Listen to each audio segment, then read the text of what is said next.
설교문을 제가 금요일서부터 토요일까지 작성합니다. 전체 구도는 목요일 저녁까지 다 마쳐요. 그래서 설교문을 이렇게 구성하는 것부터 시작해서 다 마칠 때까지 시간을 계산하면 3일이 되는데 뭐 만 3일은 아니고 대략 그 목요일 저녁부터 오후부터 금요일은 꼬박하고 토요일 날 한 2-3시까지 합니다. 때에 따라서 그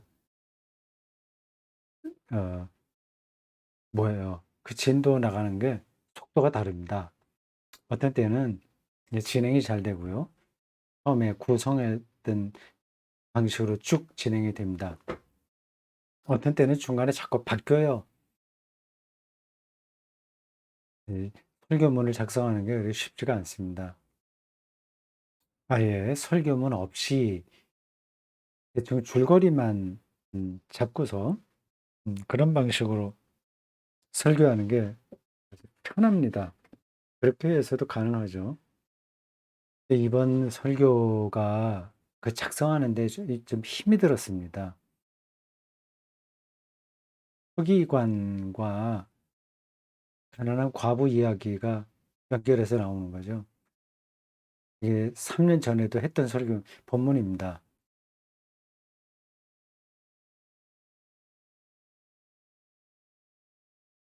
어쩌어찌해서 인제 다 마쳤어요. 토요일 날 좀 늦게까지 했습니다. 저는 6 시까지 거의 임박해서 마쳤습니다. 그다음에 그 저녁에 토요일 날 자기 전에 한 번 더 읽고 교정합니다. 그때도 고칠 게 나왔습니다.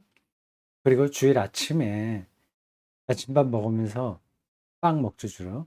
그러면서 다시 한번 쭉 봅니다.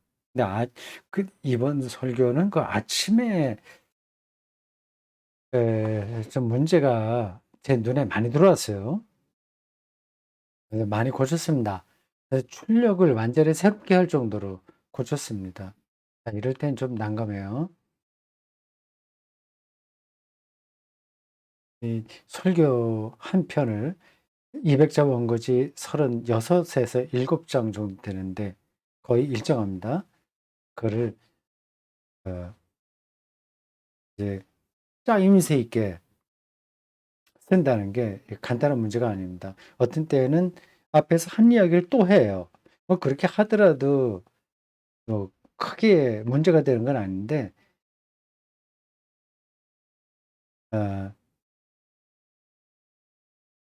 그걸 좀 세밀하게 보는 분들에게는 좀 허술하게 이게 느껴집니다. 그래서 제 눈에 좀 이게 허술하다고 보여서 주일 아침에 많이 고치고 쪼끔 고치는 거는 인제 빨간 글씨나 뭐 볼펜으로 표시해서 그냥 출력한 기존에 출력했던 거 토요일 날 그걸 갖고 강단에 서게 되는데 많이 고칠 때는 그 빨간 글씨로 고쳐 갖고는 해결이 안 되거든요. 그래서 다시 출력합니다. 이번 설교가 그랬습니다. 바빴죠. 뭐 그렇게 열심히 준비하고 고치고 뭐 그렇게 해도 제 능력에 한계가 있으니까 그 수준 높은 설교는 되지 못합니다. 이 서기관 이야기인데 불행한 서기관이라는 제목이 잡혔어요. 그에게 에, 그가 더 엄한 판단을 받게 될 것이다는 예수님의 경고를 중심으로 한 설교입니다. 누구나 본받을 만한 그리고 부러워할 만한 인생인 그 서기관을 향해서 사람들의 예상을 깨고 불쌍한 인생으로 예수님이 판단한 거 아닙니까? 더 엄한 벌을 받게 된다고 하니까. 그리고 그 위선적인 행동을 정확하게 짚어내셨죠. 근데 왜 그가 불행하냐? 물론 불행이라고 하는 말이 성경 본문에는 나오지 않습니다. 근데 그거는 이렇게 보면 읽혀집니다. 예, 엄한 벌을 더 다른 사람에 비해서 더 엄한 벌을 받게 된다고 하니까 불행한 거죠. 역설적인 겁니다. 성공 신화를 쓸 만한 사람이 오히려 정반대의 인생이라고 예수님이 판단하는 거니까요.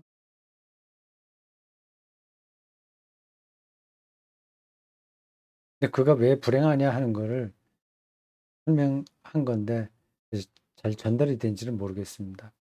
그가 완전히 신세에 망쳤다 그 뜻이 아닙니다.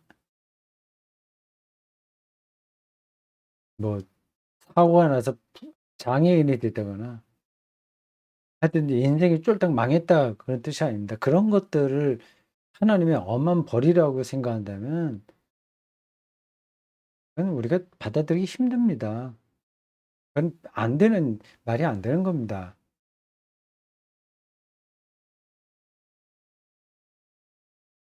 그 그게 왜 그런지는 설교 중에 제가 짚었으니까 여러분들이 지금 다시 설명할 필요 없어요. 곧 붙들어야 예수님 말씀을 우리가 이해할 수 있고 또 그 말씀의 근거에서 인생을 살아갈 수 있습니다.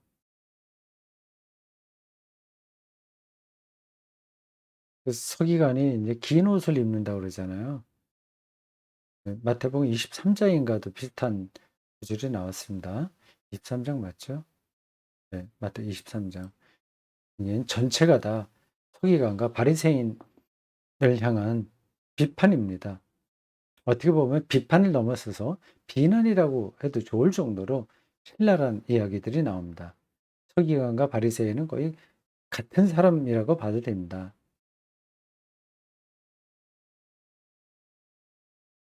긴 옷을 입으니까 눈에 띄잖아요. 사람들에게 인사도 많이 받게 되죠. 어, 그거는 크게 문제가 되지 않는다는 걸 말씀드리려고 오늘의 그 긴 옷을 입는 사람들의 예를 들었습니다. 그 중에 하나 이제 교황이에요.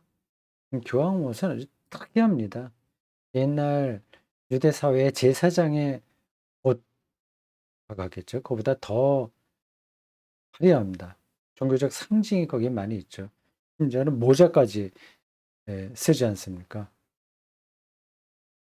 교황은 참 사니까 불편할 것 같아요. 생각해 보세요. 그런 교황 복장을 하고 다닌다는 거는 불편한 겁니다. 어디 마음대로 가지도 못하잖아요.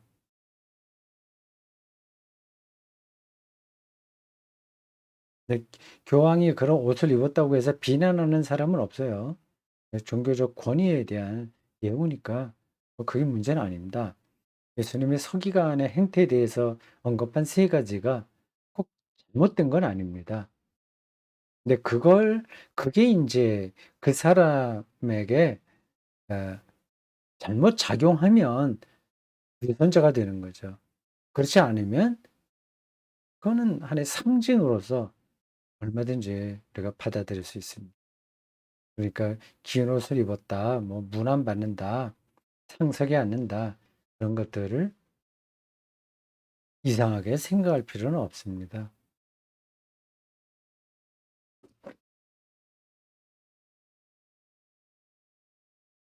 구약 성경 중에서 전기 예언서라는 대목이 있어요. 모세오경, 전기 예언서, 후기 예언서, 성문서 이렇게 있습니다. 예언서, 선지서라고도 하고요. 두 가지로 나눕니다. 정기 예언서, 후기 예언서. 후기 예언서도 대예언서, 소예언서 이렇게 나옵니다. 소예언서는 12권입니다. 정기 예언서의 특징은 예언자들의 활동을 기록한 거고 후기 예언서의 특징은 선지자들의 설교를 모은 겁니다. 근데 정기 예언서는 선지자들의 활동을 기록한 건데 선지자들이 뭐 당연히 그 당시 정치 맞물려서 활동을 한 거죠. 그래서 정기 예언서에는 그 고대 유대의 정치 이 이 이 역사서라고 할 수 있습니다. 왕정 역사가 제일 많습니다. 사무엘 상하, 열왕기 상하 그런 것들이 정기 예언서예요. 거기에 유대 혹은 이스라엘 역사가 나옵니다. 거기에 아주 특징적인 문구가 "하나님 보시기에 악하더라."라고 했습니다. 그걸 보면 여러분들이 '아 좀 안타깝다.' 생각하실 겁니다. '왜 이렇게 왕들이 좀 똑바로 하지 하나님 보시기에 이렇게 악하게 했나.' 그런 생각이 드는 거죠. '나 같으면 그렇게 하지 않겠다.' 혹시 뭐 그렇게도 생각하는 분들이 계십니까? 음. 근데 한두 사람이 악하고 나머지가 다 괜찮았다면 다행인데 한두 사람이 괜찮고 다 악합니다.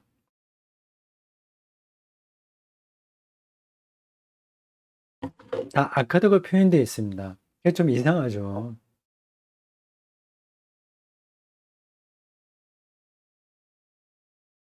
그들이 유독 인제 비인격자라서 그런 게 아닙니다. 뭐 그건 이렇게 저렇게 여러 가지로 분석해 볼 수 있는데 저는 여기서 음 이런 관점으로 그걸 보았습니다. '사람은 높은 지위를 감당할 만한 능력이 본래 없다.' 하는 사실이 이런 표현에서 핵심인 거죠.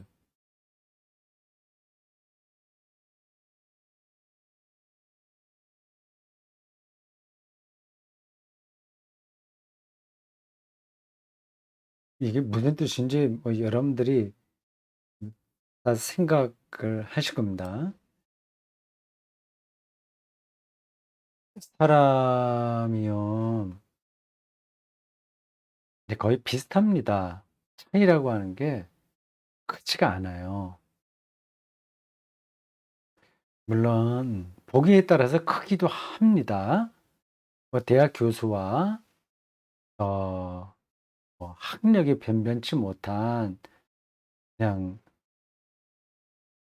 일용직 노동자 사이에는 많은 지식의 양이라고 하는 점에서는 큰 차이가 있죠. 물리 노벨상 노벨 물리학상을 탄 학자와 시골에서 그냥 농사만 짓는 촌부 사이에도 물리학에 대한 그 지식은 비교할 수 없을 정도입니다. 그거는 큰 차이가 있어요. 그러나 인간 자체를 놓고 보면 큰 차이가 없습니다. 똑같이 화내고 그리고 분해하고 뭐 아주 작은 일로 기뻐 좋아하고 그리고 위선적이고 위선 그 뭐 촌부나 일용직 노동자들만 위선적인 게 아닙니다. 오히려 그들은 더 솔직할 수 있어요. 내 인간 바탕은 비슷하다고 하는 겁니다. 그 바탕을 기독교는 두 가지로 보고 있습니다. 하나는 아주 뛰어난 점이고 하나는 가장 나쁜 점입니다. 본성이 그렇다고 하는 겁니다. 성서가 볼 때 인간 본성은 두 가지로 구분되는데 다 여기에 인간이 포함되어 있어요. 하나는 하나는 하나님의 형상으로 지음받았다는 사실입니다. 노벨 화학상과 평화상을 탄 대단한 인물들만이 아니라 별 볼일 없는 사람도 다 하나님의 형상으로 지음받았습니다. 심지어 어 심지어 뭐 반사회적 그 범죄를 저지른 사람에게도 하나님의 형상으로 지음받았다는 사실이 인정돼야 됩니다. 없지 않아요. 그러니까 그도 새로워질 수 있습니다. 아무리 악독한 인간이라고 하더라도. 그게 하나의 본성이고요. 또 하나는 뭐 이미 감을 잡으셨을 겁니다. 죄인이라고 하는 겁니다. 이 두 가지가 다 있어요. 그 교황도 죄인이죠. 교황에게 한번 물어보세요. 내가 죄인이라고 생각하는지 아닌지 말입니다. 자기도 교황이라면 뭐 다른 사람이 어 자기에게 와서 그 가톨릭에서 하는 종교 의식이 있지 않습니까? 그것도 그 단어가 생각나지 않네요. 사제 앞에 와서 "내가 이러이러한 잘못을 했습니다." 그렇게 말하면 사제가 주기도문을 10번 외우십시오."라든지 뭘 어떻게 하라고 조치를 내려서 "그럼 용서받습니다." 예 그런 얘기하잖아요. 다른 사람의 잘못을 사죄에 선포할 수 있는 권한이 교황과 사제들에게 있어요. 그러나 그 사람도 죄인입니다. 교만하고 그게 죄거든요. 교만하고 이중적이고 자기를 설교 중에 얘기했는데 자기의 위치보다 더 위로 올리려고 하는 강렬한 욕망에 사로잡히는 겁니다.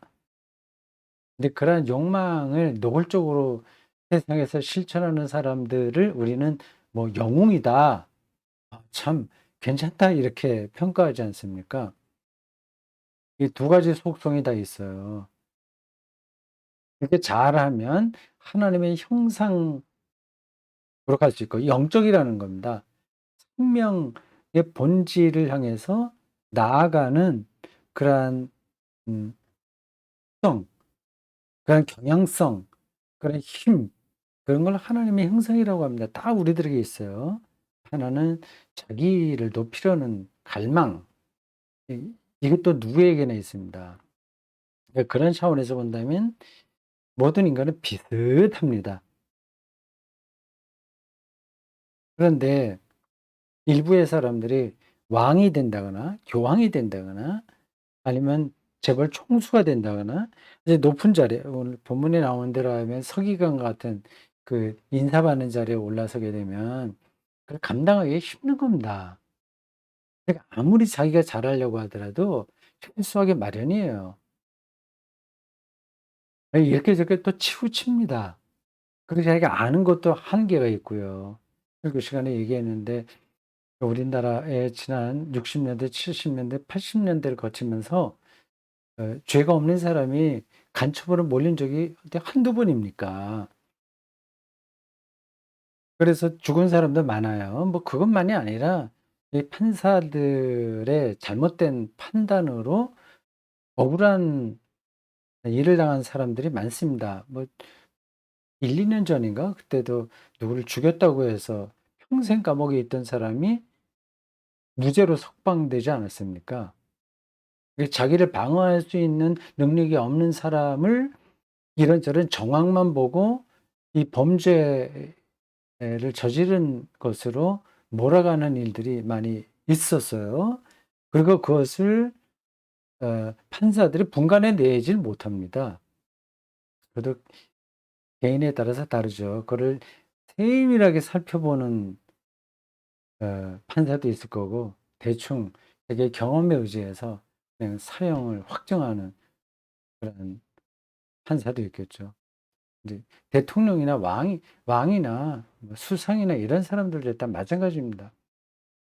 그 죄의 속성 그리고 자기의 인식의 한계 이런 걸로 인해서 그 자리를 온전하게 역할을 다 감당할 수가 없어요. 근데 그런 것들을 알고 겸손하게 자기의 일을 이렇게 '내가 잘못할 수도 있다.'는 생각으로 세심하게 살피면서 일을 하면 그나마 다행인데 꼭대기에 올라가게 되면 그게 잘 안 됩니다. 밑에 사람들은 이제 아부하고요. 자기가 신이 되는 거죠. 그게 인제 제국주의의 속성입니다. 한 나라가 더 강력해지면 제국이 되잖아요. 지금은 이제 공화정이라서 이 지도자들을 갈아치울 수 있지만 옛날에 왕은 죽을 때까지 그 일을 하니까 어쩔 수 없이 잘못된 생각으로 떨어질 수 있습니다. 그래서 선지자들은 그 왕들을 한결같이 그가 하나님 보시기에 악하더라 이렇게 판단했습니다.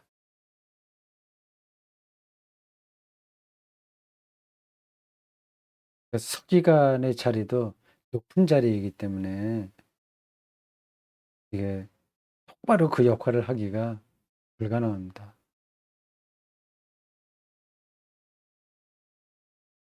개인의 차이가 있긴 있지만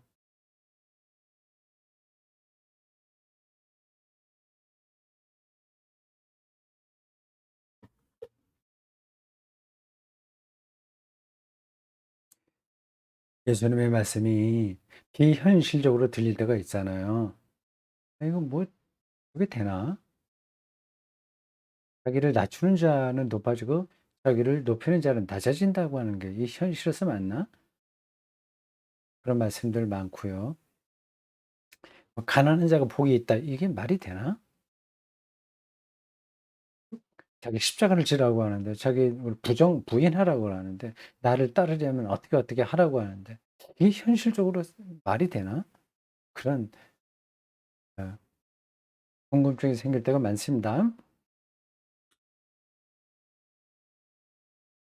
예수님이 비현실적인 사람이 아닙니다.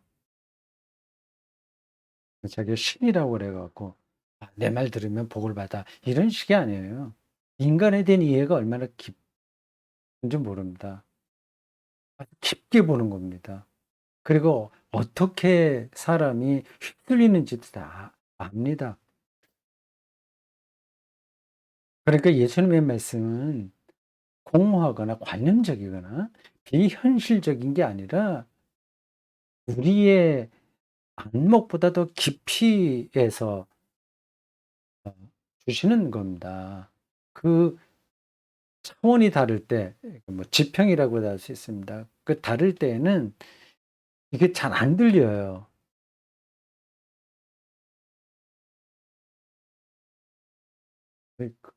이렇게 설교문을 썼습니다. 예수님은 우리를 일부러 힘들게 하거나 삶을 모호하게 하지 않으신다. 우리를 삶의 깊이로 실면으로 끌어들이신다. 안으로 들어가지 않으면 예수님 말씀은 비현실적으로 들린다. 하나님 나라의 차원으로 우리를 끌어가시는 거죠. 그 하나님 나라가 우리에게 음, 실질적으로 경험되지 않으면 그러면 예수님의 모든 말씀은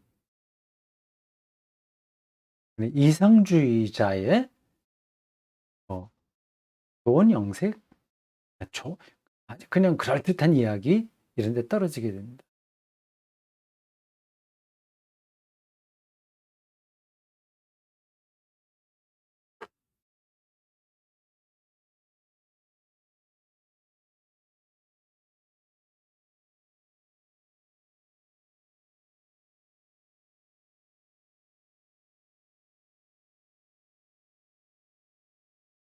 가난한 과부 이야기가 나왔습니다. 그 서기관과 대비되는 사람입니다.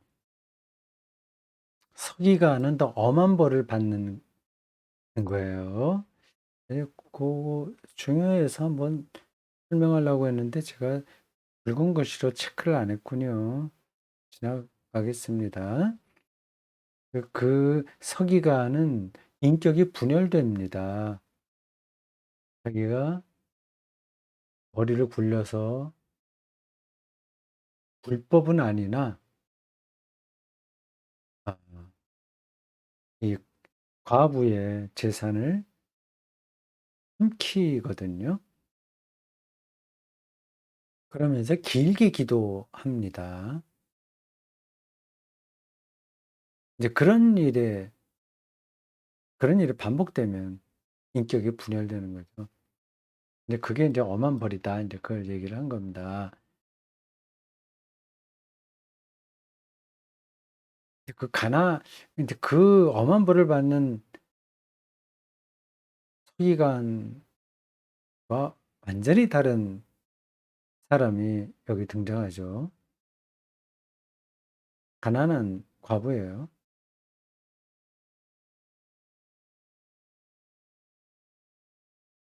하나님을 향해서 올인하는 겁니다. 올인. 이제 그런 거 뭐 하도 많이 들어서 아니 뭐 교회 생활 열심히 해야 된다는 거구나. 믿음이 좀 더 뜨거워야 된다는 말이구나. 그런 정도로 이해하실 겁니다.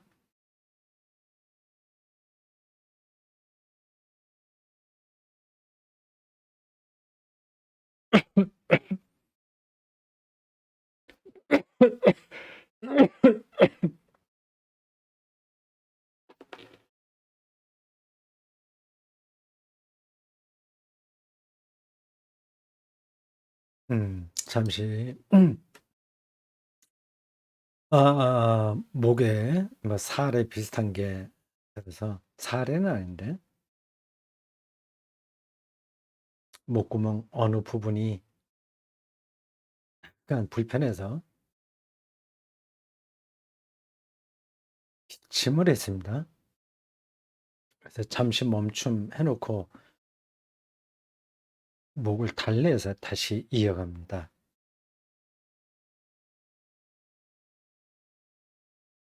오늘 사랑하라고 부추기는 자본주의. 우리가 이 안에서 살잖아요. 자본주의에 대해서는 제가 종종 말씀드렸습니다. 이거 그 자꾸만 그런 얘기하냐. 그건 이 체제 안에서 살아가는 건데 불편하다. 생각할 분들도 계실 겁니다. 당신 이 정치적인 얘기하는 건가? 뭐 자본주의를 비판하면 그럼 공산주의가 좋다는 얘기인가? 그런 생각도 할 수 있습니다. 자본주의는 바알 숭배하고 똑같은 겁니다. 제가 다른 때도 여러 번 말씀드린 거예요.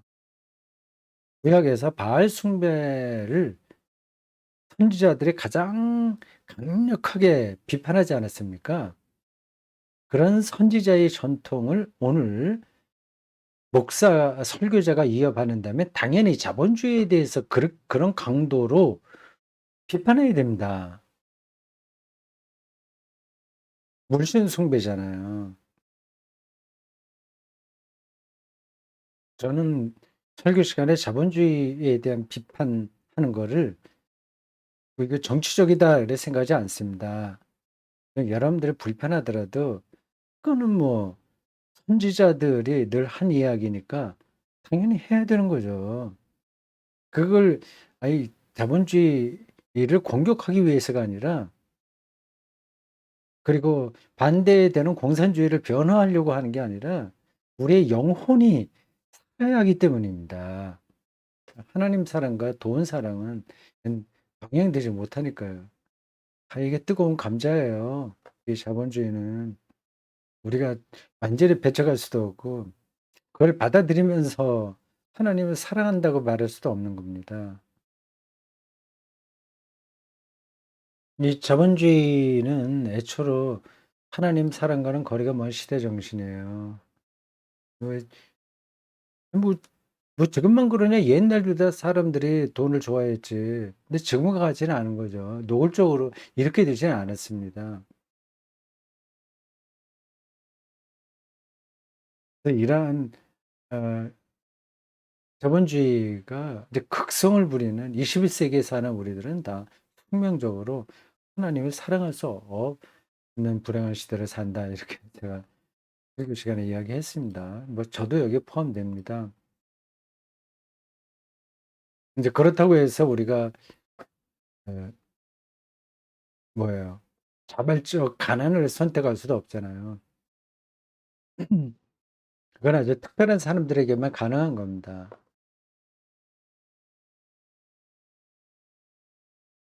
어쩌면 설교하는 사람은 그냥 가족 없이 가톨릭의 신부들처럼 사는 게 나을지 모릅니다. 예. 개신교의 목사는 생활인이잖아요, 생활인. 먹고 살아야 되고 먹고 사는 것만이 아니라 자식 교육도 시켜야 되고. 그건 자본주의 체제에서 그게 그냥 안 되잖아요. 그 노후 문제도 있고 말이죠. 예, 이 가톨릭에서는 그런 사제들이 전혀 걱정하지 않습니다. 노후 걱정하지 않습니다. 그러다 보니까 이제 사는 것 자체에 매달리고 있는 신자들 다 이해하기가 힘들기도 하죠. 자기하고는 상관없으니까요. 하여튼 뭐 이건 되게 완전한 완벽한 제도는 없어요. 우리가 자본주의에서 벗어날 수는 없지만 이게 우리들에게 계속 숙제거리다라고 하는 사실만은 알고 있는 게 좋습니다. 그리고 반드시 알고 있어야 됩니다. 그래서 하나님 사랑과 이 돈 사랑, 이걸 완전히 우리가 깨끗하게 해결할 수는 없어요.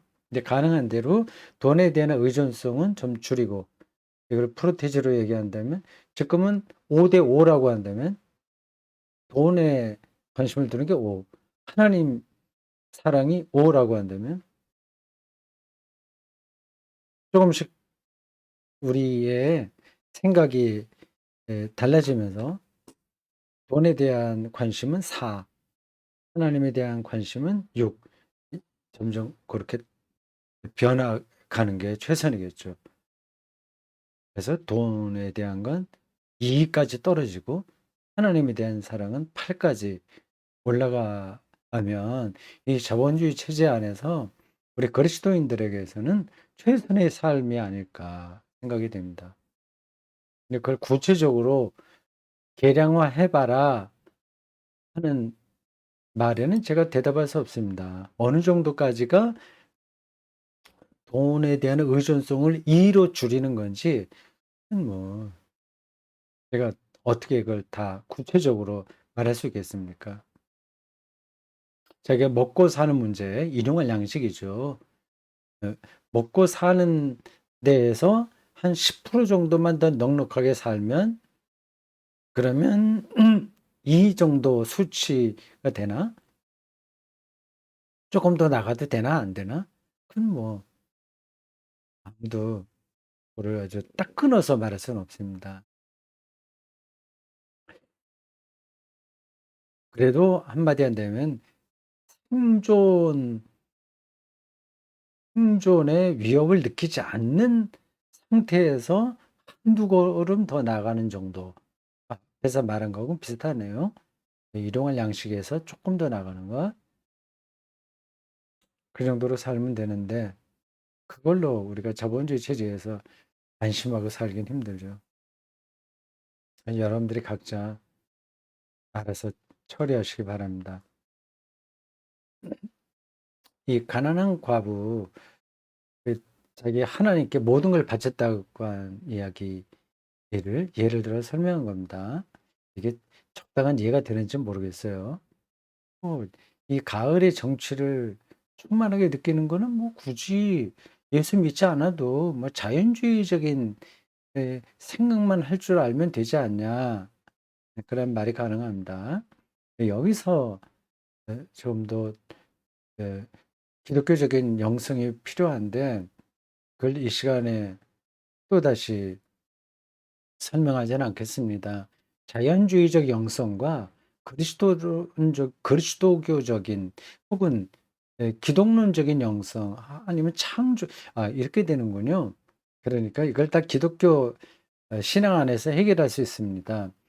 그 가을 정취를 충만하게 느끼는 것은 창조 영성이에요. 창조 영성. 근데 예수 그리스도를 통한 죄와 죽음으로부터의 해방이라는 거는 이건 그리스도론적 영성입니다.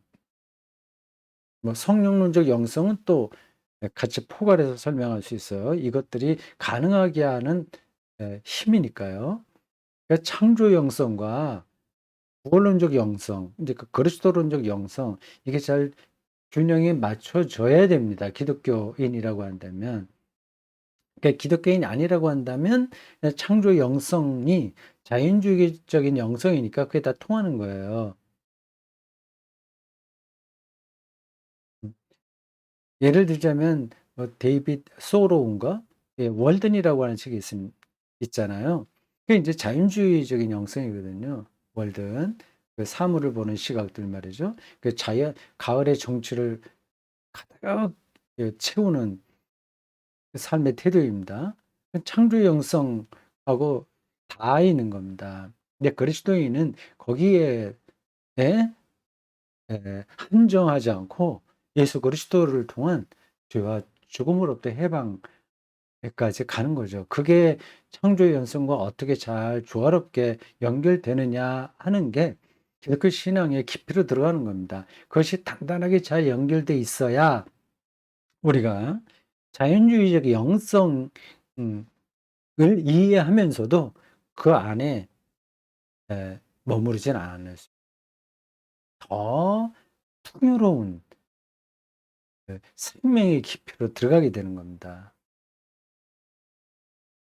이 가난한 과부는 서기관처럼 인사받고 뭐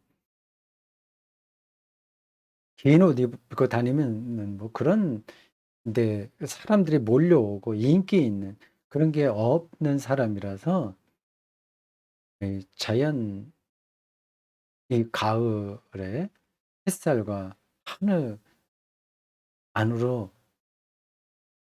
들어갈 수밖에 없는 거죠. '아 모든 과부가 다 그러냐? 다 가난한 사람이 다 그러냐?' 물론 아닙니다.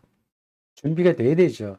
그러나 외롭고 가난한 사람들은 쪼끔만 준비가 되면 이러한 어 창조 영성 그리고 그리스도론적 영성 안으로 들어가기가 훨씬 좋은 겁니다, 조건 자체가. 가난한 자가 복이 있다는 말씀이 연관되는 거.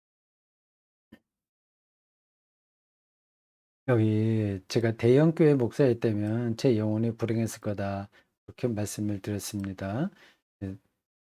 네, 뭐 "대형 교회 목사 한번 돼 보지도 못하면서 뭐 그런 얘기하냐. 당신이 그런 대형 교회에 들어갔으면 이런 말 못하지." 그렇게 생각하실지도 모르겠군요. 모르겠습니다. 제가 그런 상황이 된다면 어떻게 될지요. 그렇지 않을 그래도 그렇다고 하더라도 저는 거기에 목매이지는 않을 겁니다. 그렇다면 뭐 대형 교회 목사가 될 수도 없겠죠, 기본적으로. 대형 교회는 대기업처럼 작동합니다. 그 부목사들 수십 명을 같이 가야 되잖아요. 그 그 그걸 같이 가는 것만 하더라도 수고가 많죠. 정신이 하나도 없는 겁니다. 그러니까 자기의 영혼이 살아 있을 수가 없어요, 기본적으로. 물론 모든 대형교회 목사들이 그러냐? 뭐 그건 아닙니다. 근데 일반적으로는 그럴 수밖에 없습니다. 이 서기관이 과부의 재산을 삼키고 그 대신 오래 기도하는 것과 같은 이중성이 대형교회 목사들에게 많을 수밖에 없습니다. 근데 본인이 그걸 느끼기도 하고 모르기도 하죠. 그런 사람들은 더욱더 자신을 향한 성찰이 깊어져야 겨우 그 수렁에서 빠져나올 수 있습니다. 이제 깨어 있는 영성으로 '내가 지금 어디를 가고 있지?' 예. 그 정신을 차릴 수 있는 거죠. 그렇지 않으면 그냥 홍수 물에 떠내려가는 가축처럼 되지 않겠습니까? 뭐 대형 교회 목사나 아주 작은 교회 목사나 거기서 거기거든요. 차이가 없어요. 설교를 더 잘한다거나 어떤 카리스마가 있다거나 그런 차이는 있으나 그거는 물리학자와 시골 촌부 사이에 물리학에 대한 정보와 지식의 차이는 있으나와 똑같은 거예요. 그러나 인간 자체는 차이가 없는 겁니다. 그러니까 감당할 수 없는 거죠. 그렇게 이 일이 계속 밀려드는 대형 교회 안에서 개별 목사가 그걸 어떻게 처리하겠습니까? 정말 뼈 깎는 자기 성찰을 해야만 영혼이 불행해지지 않을 수 있습니다. 이 자기 성찰이라고 하는 건 사람돼요. 하나님 앞에 겸손하게 사는 겁니다. 되게 대형 교회 목회를 하고 있다고 하는 걸 까마득하게 잊어버려야 됩니다. 되게 죽는다는 사실을 늘 각성하고 있어야 되고요. 그렇지 않으면 엄한 벌을 받게 될 겁니다. 자, 여기까지 하겠습니다. 수고했습니다. 다음 설교 보기 시간에 다시 만나겠습니다. 하여튼 좋은 계절이죠, 지금요. 거의 이제 가을의 후반부가 시작됐습니다. 즐겁게 보내십시오.